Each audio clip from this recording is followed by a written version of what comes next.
Hello à toutes et à tous, c'est Romain. Je reviens pour un nouveau Comics et vous, mais un peu spécial, puisqu'aujourd'hui on va parler de Batman, et je vais vous proposer un guide de lecture, comment rentrer dans l'univers du Chevalier Noir, quels sont les récits importants qui façonnent ce héros, et qu'en est-il des super-vilains, dont le Joker.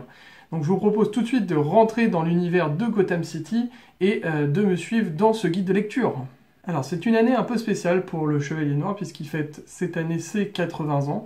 Donc 80 ans d'existence, ça fait un tas de récits potentiellement intéressants pour aller plus loin dans ce personnage. Et pour beaucoup, le personnage de Batman, c'est quelqu'un d'assez sombre, qui veille sur Gotham City, qui est poussé par la justice, qui est un philanthrope millionnaire un peu à la manière d'un Iron Man, mais sans le côté arrogant qu'on peut retrouver chez ce personnage dans l'univers Marvel. Et finalement, qu'est-ce qui va être important de savoir sur le Chevalier Noir? C'est vraiment que c'est pas quelqu'un de totalement dépressif, ce n'est pas quelqu'un de totalement sombre, il revêt vraiment quelque chose de lumineux dans cette noirceur, et c'est ça qui est intéressant d'aller voir un peu plus loin. Donc effectivement, certains récits pourront paraître sombres ou à la limite du thriller et vraiment à la quête du détective, parce qu'il ne faut pas oublier que Batman vient à la base de Detective Comics, et donc il y a vraiment toujours ce côté un peu policier qui revient et qui est tout l'intérêt de Batman, effectivement. Et finalement, Batman, c'est quelqu'un qui a réussi à se relever du meurtre de ses parents étant jeune, qui le poursuit malgré tout durant toute sa vie d'adulte et qui va le pousser à être Batman. Et ce Batman va faire face à des héros qui sont maintenant rentrés dans l'inconscient collectif comme des héros mythiques, le Joker bien évidemment, mais aussi Double Face, le Pingouin ou l'Homme Mystère. Donc tout ça, ça va créer un mythe autour de Batman et c'est ce qu'on va essayer de décortiquer et de savoir comment rentrer déjà dans le personnage. Alors, comment débuter Batman? Il n'y a pas 36 000 entrées. Vous pouvez bien évidemment commencer par tout comics de Batman. Cependant, certains sont très exigeants dans la connaissance de son univers et même de l'univers DC Comics beaucoup plus large. Donc là, je vais vous proposer deux titres. Le premier, le classique, celui par lequel j'ai commencé, qui fait toujours son effet nostalgique, c'est bien évidemment Batman année 1 du merveilleux Frank Miller, dessiné par David Mazzucchelli, et qui est vraiment la meilleure porte d'entrée pour moi, car on va voir finalement Bruce Wayne devenir Batman, devenir ce qu'il est, voir ses premiers échecs en tant que Batman, se relever, faire face à la police, parce que là encore c'est très intéressant, on met en avant Batman comme un nouveau justicier qui doit faire sa place au sein de Gotham et au sein des véritables justiciers que sont la police. Et là va rentrer en scène la relation entre Jim Gordon d'une part et Batman d'autre part, et c'est peut-être cette relation qui fait de année 1 quelque chose de particulier, parce qu'on ne voit pas seulement Batman dans son milieu, mais aussi Jim Gordon dans son rôle de policier, et c'est ça qui donne un tournant si particulier à cette histoire-là, et cette relation va suivre finalement tout le long de cette histoire. Alors certes, le dessin est un peu daté, hein, ça pourra choquer les plus jeunes d'entre vous qui cherchent des dessins un peu plus graphiquement récents, modernes, mais justement cette touche finalement rétro donne à cette histoire de Batman comme une sorte de premier numéro, une introduction à Batman, comme si ça se passait dans le passé, et qu'elle nous emmenait ensuite vers des histoires plus modernes, plus colorées, et finalement ça donne un point d'entrée intéressant. Donc au final, ce titre présente pour moi la meilleure introduction au mythe Batman, au mythe Frank Miller également, parce que Frank Miller est l'un des meilleurs scénaristes qui est présent encore sur les comics, et pour moi c'est l'assurance de vraiment passer un très bon moment, et je le relis assez souvent, preuve que ce numéro année 1 c'est vraiment un chef-d'œuvre. Pour ceux qui voudraient une histoire plus récente, alors celle-ci elle date de 2011, c'est La Cour des Hiboux, c'est le très bon duo Scott Snyder, Craig Capullo au dessin, et qui prend place finalement dans la Renaissance DC 52, qui a eu lieu donc du coup en 2011, et qui repart sur de nouvelles bases pour le Chevalier Noir, et finalement on va le suivre dans des histoires qui ne sont pas forcément ses premiers combats, mais qui offrent vraiment une porte d'entrée totalement simple et agréable à lire. Et c'est une bonne porte d'entrée car on va avoir de nouveaux ennemis, des ennemis qui sont liés au clan Wayne depuis de nombreuses années, qui sont du coup la cour des hiboux, et qui vont se battre avec un Batman légèrement expérimenté. Là on n'est pas du tout au début de Batman, mais qui va donner un affrontement assez intéressant avec un dessin qui peut un peu dérouter au début, mais qui est vraiment détaillé et très particulier de Greg Capullo, qui s'améliore de page en page et qui donne à Batman un look vraiment particulier qui est très agréable à voir et merveilleusement tissé par l'histoire de Scott Snyder, qui va créer une histoire intéressante, un peu sombre, pas totalement entièrement, qui va plaire, je pense, à nombreuses personnes et qui a été salué par la critique. Dans ce run, finalement, de Snyder et Capullo, c'est un long run qui va durer 52 numéros. Il y a une autre porte d'entrée possible, c'est l'an 0. Alors l'an 0, là, pour le coup, ça reprend les débuts de Batman, avec le premier affrontement, donc là, pas avec le Joker, mais avec le Mystère, avec toute une intrigue autour de cet homme mystère qui prend le pouvoir de Gotham, qui est très intéressante. Cependant, je pense pas que ça soit la meilleure entrée dans le run de Snyder et Capullo, pour la simple et bonne raison que vous avez manqué toute la partie de la cour, plus la nuit des hiboux, qui est vraiment peut-être la meilleure partie du run de ces deux artistes. Et parce que l'an 0 finalement reprend certaines bases qui ont été développées avant, donc voilà, c'est peut-être pas la meilleure porte d'entrée. La meilleure pour moi, si vous voulez reprendre avec quelque chose de plus récent, c'est Scott Snyder, La Cour des Hiboux, dessiné par le merveilleux Greg Capullo. Enfin, je vous déconseille de repartir avec le run de Tom King, qui est le run le plus récent, le Batman Rebirth, parce que là, il demande d'être très exigeant sur les derniers événements qui sont passés, donc à la fin de DC Renaissance, et même au niveau des autres séries Rebirth. Et puis, le niveau n'est pas le même, franchement, c'est assez disparate entre des histoires un peu insipides au début, donc voilà, c'est pas forcément le meilleur run pour commencer.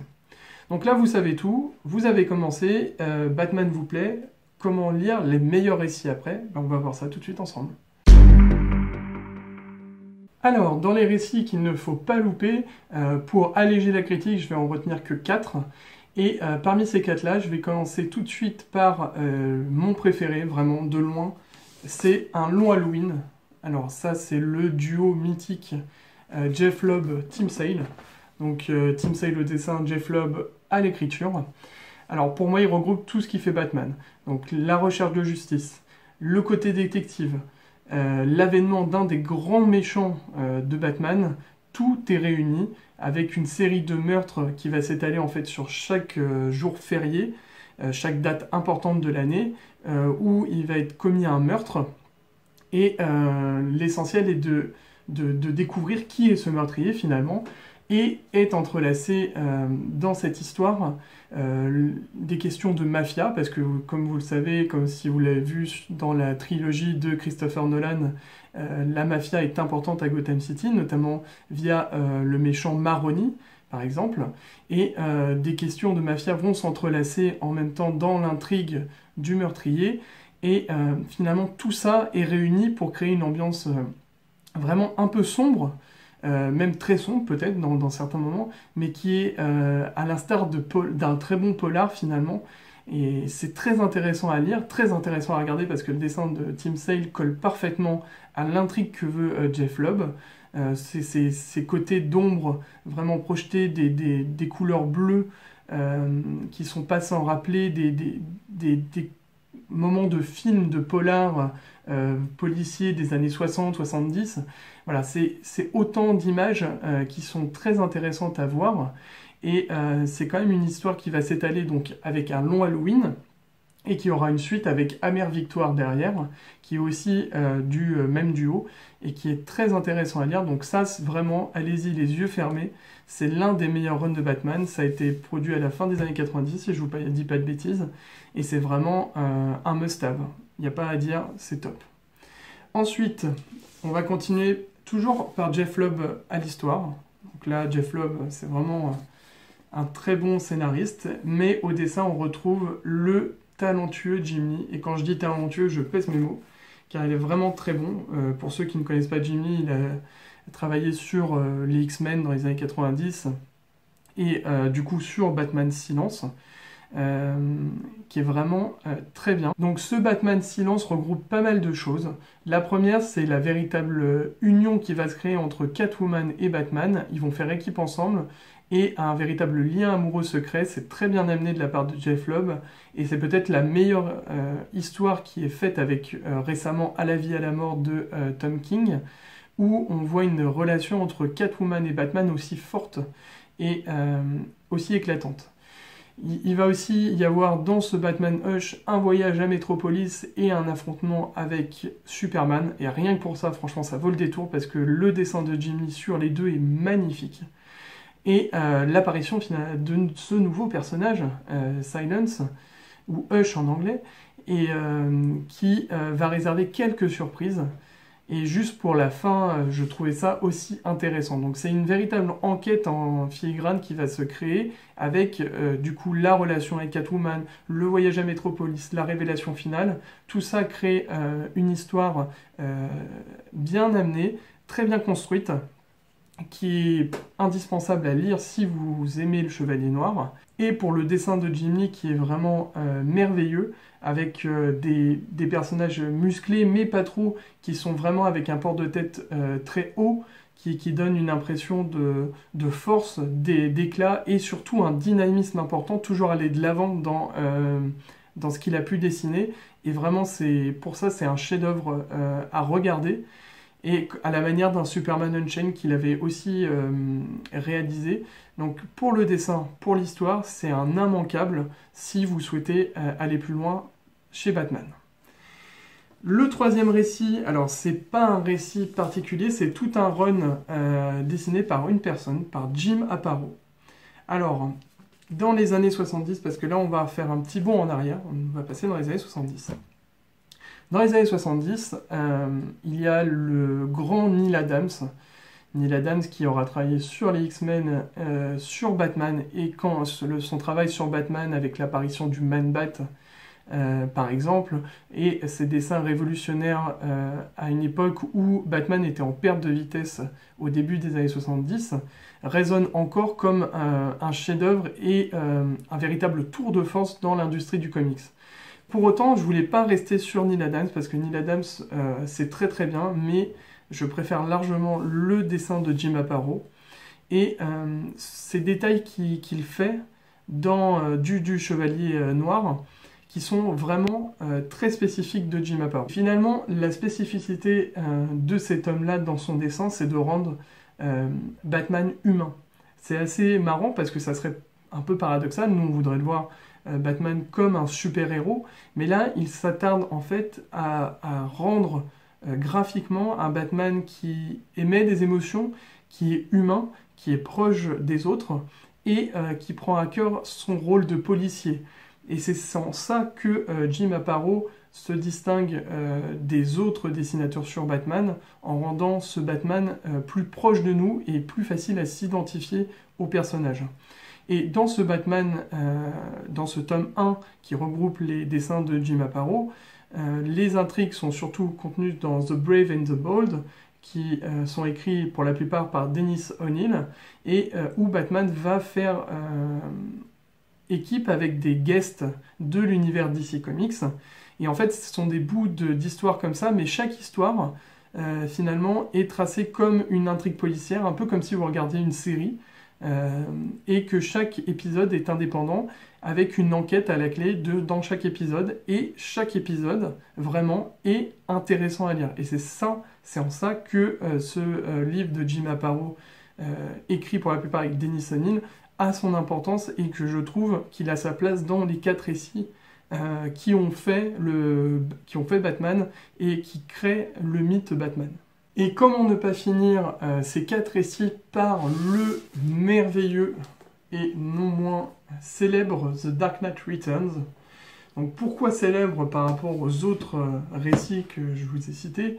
parce que ça a été une véritable révolution à sa sortie en 86, tant dans l'univers Batman que dans l'univers des comics en général.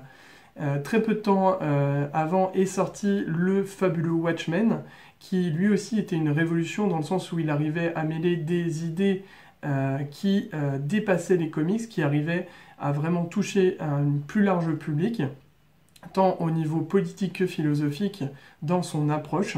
Et finalement, le Dark Knight Returns est à quelque chose près dans cette idée-là, dans ce qu'il veut transmettre et dans ce que Frank Miller, qui est l'auteur de ce Dark Knight Returns, a voulu faire passer comme message. Donc au niveau de l'histoire, on se retrouve avec un Batman qui est âgé, qui revient après des années d'absence pour purger Gotham, entre guillemets. Je pense que purger est le bon terme par rapport à la suite. C'est un Batman complètement désabusé, violent, beaucoup plus sombre. Là, on est vraiment dans l'histoire la plus sombre peut-être, enfin, ou l'une des histoires les plus sombres de Batman. Et il va finalement ne plus croire en la police n'est plus active.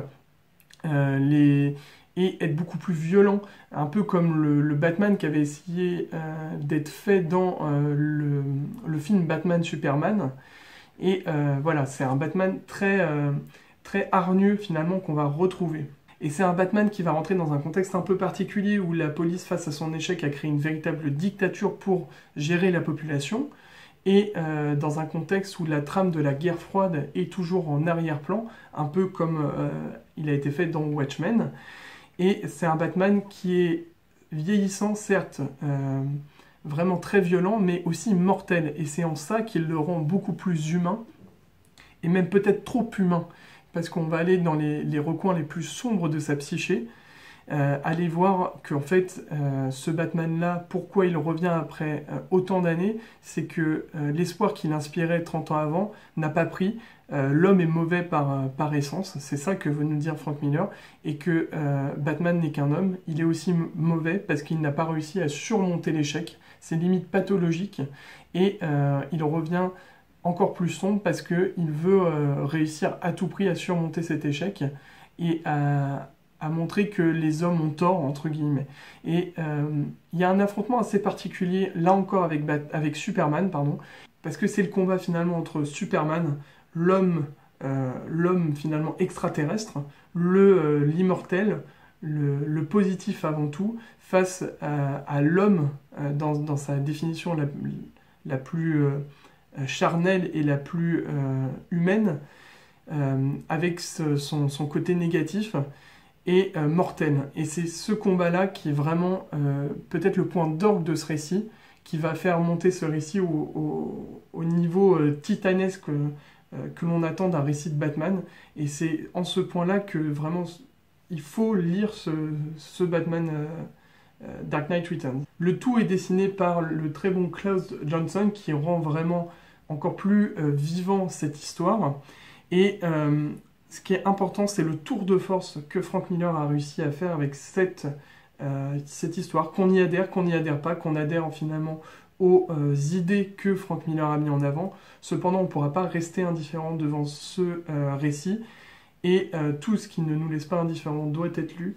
Et vraiment, je vous conseille d'aller lire ce Dark Knight Returns. Ne vous laissez pas aveugler par le Dark Knight Strikes Again, qui a été écrit par Frank Miller, qui est la suite encore de Dark Knight Returns, qui finalement est un récit de plus, mais sans grand intérêt. S'il devait y avoir une fin obscure pour le Batman, ça serait celle-ci. Enfin, pour finir, vu qu'on a fait nos 4 récits importants, j'aimerais finir sur une note de super vilain. Et quand je dis super vilain, je dis pas n'importe quel super vilain, mais le Joker. Si on parle de Batman, on parle toujours de l'antagonisme du Joker. Et il est vrai qu'il a pris une place encore plus importante depuis la trilogie de Nolan et le fameux The Dark Knight, sorti en 2008, avec le très bon rôle interprété par Heath Ledger. Et pour aller plus loin dans les histoires du Joker, il y en a certaines que je vous ai sélectionnées et qui devraient vous intéresser si vous voulez aller voir un peu plus sur l'homme qui sourit tout le temps. La première, c'est celle du très bon duo Brian Azzarello-Lee Bermero, Alors Libermero, c'est un style assez particulier au dessin, c'est vraiment très beau. Moi j'adore son style très réaliste, avec toujours le souci du détail et des couleurs assez particulières qui renforcent en fait le côté un peu roots du Joker. Enfin, c'est vraiment très bien fait. Donc rien que pour le dessin, ça vaut le coup. Libermero d'ailleurs sera à la Comic Con à Paris en octobre prochain, donc c'est vraiment une occasion d'aller le rencontrer. Ce récit du Joker finalement reprend toute la genèse du Joker, comment il est devenu Joker, mais avec un œil extérieur. Et c'est ça qui est intéressant, c'est de le voir à travers l'œil de son chauffeur qui va être recruté, qui va prendre plus ou moins du galon dans l'histoire, et qui va se rendre compte que le Joker est totalement barré. Et c'est justement ça qui est intéressant, c'est de voir toute la folie créée du personnage petit à petit. On reste un peu sur sa fin, quand même, je trouve, dans ce récit, mais ça vaut vraiment le coup de le lire. Donc c'est tout simplement Joker, par Brian Azzarello et Lee Bermero. Donc on continue dans la folie par le récit A Killing Joke, donc avec Alan Moore, le fameux Alan Moore qui a écrit Watchmen, on y retrouve toujours Alan Moore, et dessiné par le talentueux Brian Bolland. Alors c'est un récit qui est assez court, c'est un peu dommage, mais le peu de pages dont regorge ce récit sont vraiment très intéressantes, car quand on parlait de folie, le Joker n'a jamais été aussi fou que dans cette histoire-là. Il essaye de faire tourner en bourrique et de rendre fou le commissaire Gordon et sa fille, Barbara Gordon, pour atteindre le Batman. Sa folie va jusqu'à là. C'est vraiment très intéressant. Et il y a des scènes vraiment malsaines, on va quasiment sur du malsain dans certains moments, donc ça peut choquer les plus jeunes d'entre vous, donc c'est vraiment réservé plutôt à des adultes, hein, cette partie-là. Et le dessin de Brian Bolland est vraiment très réaliste dans ça, et il a quelque chose de particulier. Je ne pourrais pas vous le décrire parce qu'il faut vraiment le voir. Je trouve que le dessin de Brian Bolland se lie à merveille avec l'histoire qu'essaye de créer Alan Moore. C'est court, c'est dommage, mais c'est vraiment très très bien. Allez le lire, car c'est vraiment un récit, si vous aimez le Joker, qu'il faut avoir lu. Et même quand vous n'aimez pas le Joker, je trouve que c'est vraiment important d'avoir ces bases-là pour comprendre la relation entre le Joker et Batman et où elle peut aller, et quelles sont les limites à la folie également. Et enfin, j'aimerais finir par un récit plus récent, donc là c'est la version en noir et blanc de Batman White Knight, écrit et dessiné par Sean Murphy, qu'on connaît pour avoir travaillé sur Punk Rock Jesus. Et là, c'est une toute autre histoire qui nous est livrée, totalement hors continuité de l'univers Batman, où on retrouve toujours l'antagonisme Batman, Chevalier Noir, et le Joker qui va devenir le White Knight, le Chevalier Blanc, et qui va en fait faire passer le Batman pour un hors-la-loi, quelqu'un qui se croit au-dessus des lois, qui ne sert que ses intérêts personnels, et le Joker va sortir de sa folie habituelle, va être comme guéri, et va prendre le pouvoir, devenir maire, faire passer des idées, protéger les plus faibles, dans un autre moyen que le fait le Batman, en montrant qu'il y a d'autres moyens pour protéger les plus faibles, comme prendre le pouvoir et être réellement philanthrope avec les gens. Et finalement, ce récit trouve un peu un écho dans ce que je vous disais plus en amont avec le Dark Knight Returns de Frank Miller. Il y a un vrai message qui est passé derrière ce récit. Et le dessin en plus est très bon, avec un souci du détail chez Sean Murphy qui est vraiment très présent sur chaque planche.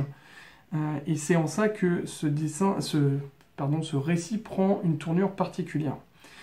Et j'irais même à dire que la fin est un peu terne. C'est un peu dommage, on s'attendait vraiment, quand on lit le début, à vraiment quelque chose d'extraordinaire. Alors peut-être que c'était l'enthousiasme du début qui nous fait dire que la fin est un peu terne alors qu'elle est très bien. Toujours est-il que ce récit est vraiment en passe de devenir aussi miraculeux et aussi autant un chef-d'œuvre que peut l'être The Dark Knight Returns dans la communauté de Batman. Donc c'est vous dire l'impact qu'a eu ce Batman White Knight, qui aura une suite qui sort en VO en juillet prochain. Donc vraiment allez le lire. C'est peut-être l'un des petits miracles de 2018. C'est pour moi le meilleur récit de 2018. Donc allez-y les yeux fermés et ça va vous montrer le Batman sous un autre angle. Et j'aimerais bien finir là-dessus parce que c'est ça qui est intéressant. Et enfin, je ne peux pas citer tous les autres récits qu'il faudrait aller lire. Je vais vous en citer quelques-uns pêle-mêle. Et parmi ceux-là, bien évidemment, il y a le Batman No Man's Land, le fameux Nightfall, où on va voir Bane, pour ceux qui ont vu The Dark Knight Rise Again de Nolan, Amère Victoire, Les Ombres dans la Nuit, qui est fait par Jeff Lubb ou Tim Sale, Dark Knight 3, qui est plus récent, qui est fait par Frank Miller, qui est plus intéressant que Dark Knight Strikes Again, par exemple. Un deuil dans la famille, par Jim Starlin, très bon, franchement, très très bon. Là encore, avec du Joker, c'est parfait. Sombre reflet, avec Scott Snyder, très bon aussi. Plus récent et apparaître le Batman Dane que vous voyez ici, qui est sorti en anglais, qui est une merveille dessinée par Lee Bermero. L'histoire part un peu dans tous les sens, c'est pas très grave parce que le dessin est merveilleux. Et enfin, tout le run de Grant Morrison. Mais alors, Grant Morrison, il faut faire attention parce qu'il faut avoir des bases très solides dans DC Comics, donc c'est peut-être le dernier à lire. Ce guide de lecture un peu long, mais j'espère qu'il vous aura plu. En tout cas, n'hésitez pas à dire que vous aimez en likant cette vidéo, en allant voir ma page Facebook, car je vais mettre aussi ce guide en format PDF pour que vous le retrouviez facilement. Et je vous dis à bientôt. Salut!